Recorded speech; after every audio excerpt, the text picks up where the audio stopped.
কি হলো বৌমা, ভাত না খেয়ে ওখানে দাঁড়িয়ে আছো কেন? না মা, আজ আর তোমার রান্না করা ভাত খাবো না। কেন?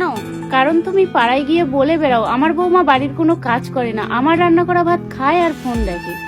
আমি তো রান্নাটা করি, তা লোকের সাথে বললে কি সমস্যা? মা, এই বাড়িতে আসার পরে তুমিই কিন্তু আমায় বলেছিলে রান্নাটা তুমি করবে আর বাকি কাজগুলো আমার। আর তুমি যে রান্না করার কথা বলছো না, মুখের ধারে এগিয়ে দিলে সবাই খুন্তিটা নাড়তে পারে। নিখিল, আমি আর এক সংসারে তোমার মায়ের সাথে এভাবে থাকতে পারবো না। কেন? কেন আবার? ভালো মন্দ খাওয়ার জন্য তোকে নিয়ে আলাদা হতে চাইছে? আমার মায়ের সাথে যে থাকতে পারবে না, তার ওই বাড়িতে কোনো জায়গা নেই। আজ যে এত বড় বড় কথা বলছো, বিয়ের আগে তো মুখ থেকে মা ডাক শেষ হতো না।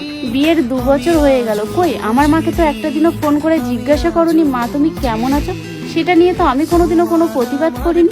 ছেলের মা বাবাকে দেখার কর্তব্য যদি বৌমার হয়ে থাকে, তাহলে বৌমার মা বাবাকে দেখার দায়িত্ব ছেলেদের নয় কেন?